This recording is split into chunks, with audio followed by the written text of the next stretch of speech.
Hi guys! Ito gagawa ko ng summer kimchi or green kimchi. Ito yung gagamitin ko, yung cabbage niya. Tapos yung radish.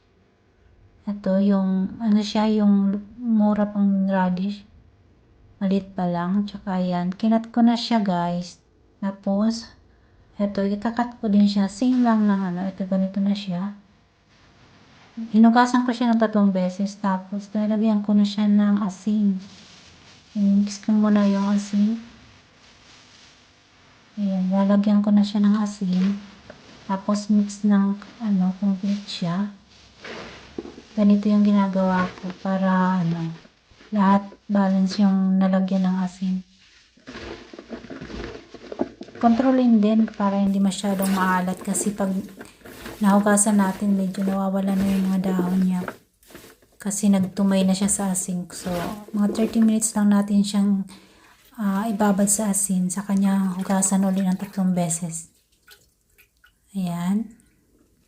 Hindi siya nagkasya dun sa Ang hirap maghugas dito kasi maliit. Yung yung ginamit ko. Tsaka hindi magkakasya sa lababo. Kaya ko 3 beses. Naglagay.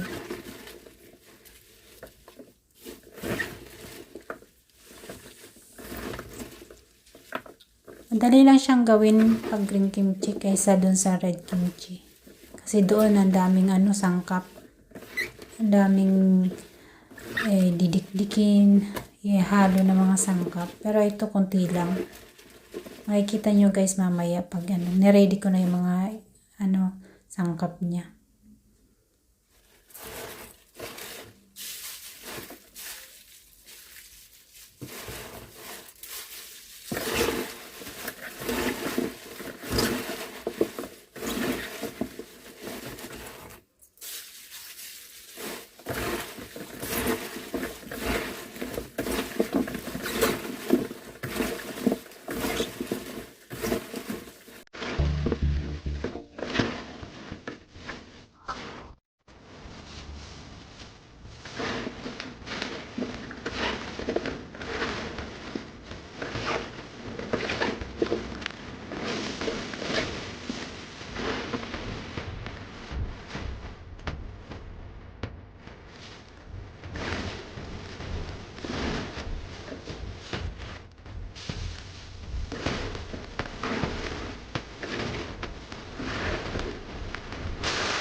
Ito yung mga sangkap niya guys.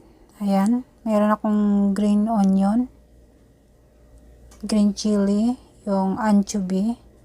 Ito yung kinat kong cabbage. Tsaka ito yung flour paste. Ayan, nilugaw ko muna siya. Ayan, may sukat naman siya guys. Ayan. Niluto ko lang siya tapos palamigin ko. Tapos saka ko lalagyan ng sangkap ulit para maging sauce siya. Ayan, malamig na siya. Kaya yan.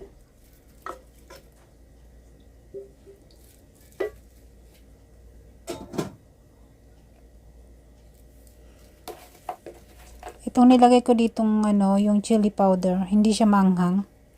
Yung mild lang siya. Nilagyan ko muna siya ng ng 7 tablespoon. Tapos i-mix ko muna siya. Ihalo ko muna para mag-dissolve yung powder niya. Tapos ilagyan ko na siya ng anchovy.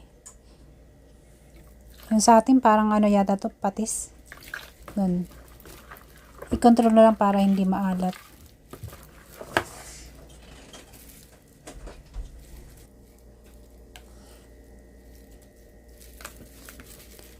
Yan, yung minced garlic niya, nilagyan ko siya ng siguro mga 5 tablespoon na garlic, minced garlic. Tapos yung ginger din. Yung ginger, mga 3 tablespoon. Kontrolin na lang kung ayaw nyo ng masyadong maraming ginger na kalagay. Tapos yung chili na maanghang, optional lang po yun. Pag gusto nyo na may dagdag na kunting anghang. Yan, nilalagyan ko siya. Pero yung iba hindi naman naglalagay ng ganyan. Ako lang, style ko lang to. Tapos naglagay din ako ng sugar, ng 2 kutsara.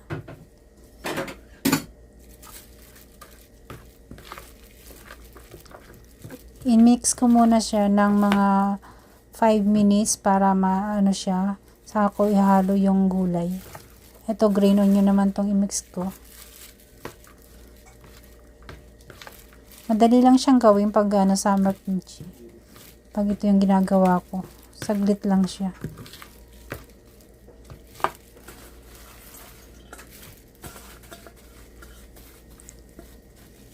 Ayan, tuloy-tuloy yung pag-mix ng Tapos i-check na lang kung medyo maalat. Pwede siyang lagyan ng tubig.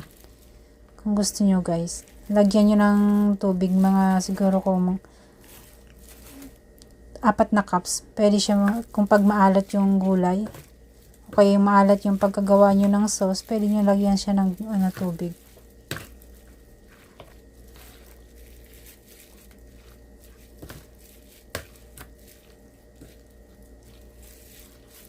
Yan, i-mix nyo lang ng maigi para tamang siya, yung balance yung pagka-mix ng lahat ng sangkap. Saka nyo i-mix yung yung radish tsaka yung cabbage. Ito saglit lang 'to maubos kayo. Mga 1 linggo ubos 'to pag malakas kumain. Kasi nilalagay sa karne o kaya panghalo o kaya sa pang bibimbap. Ito masarap din 'to. Kasi may halo na siyang sangkap, tsaka meron ng kunting na lang, chili paste ang ilagay nyo, kaya sesame oil. Pwede na siyang ihalo. Tapos mayroon kayong fried na egg. Ayan. Pang mix na. Solve na yung pagkain.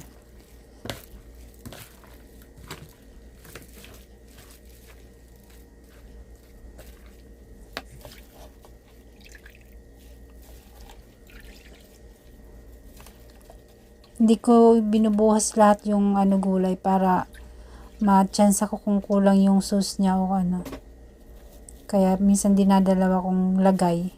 Kaya 3 beses. Basta hinahalo ko lang siya ng mabuti.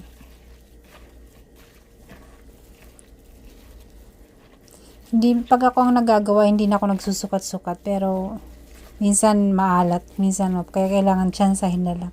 Kontrolin yung asin din. Tapos yung paglalagay ng anchovy, yung sauce niya. Kasi maalat din yun Pangtimpla din siya, kaya control lang.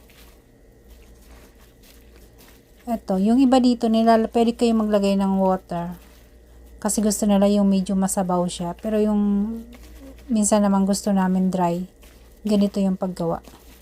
Ganito yung pagkagawa ko ng style. Yung iba, lang, isa lang gulay. Ako, dinadalawa ko para mapait kasi pag sulo lang kaya dinagdagan ko siya ng cabbage para mag-balance din yung hindi masyadong medyo mapait.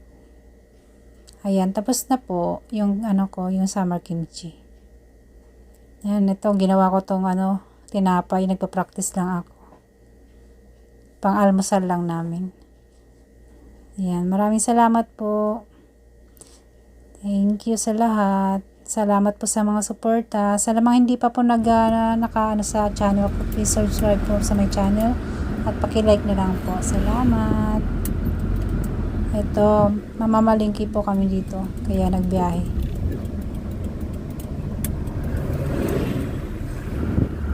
Pagkatapos kong gumawa ng kimchi, ito, mag-grocery naman.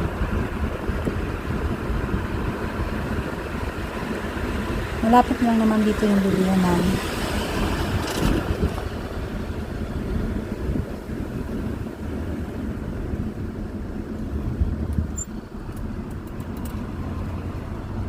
Mga mga ano lang, 10 minutes away sa aming bahay pag nag-drive ka.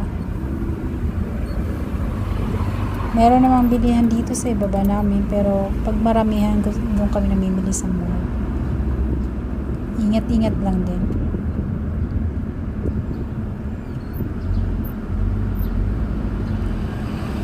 Hindi naman masyadong matraffic kasi malapit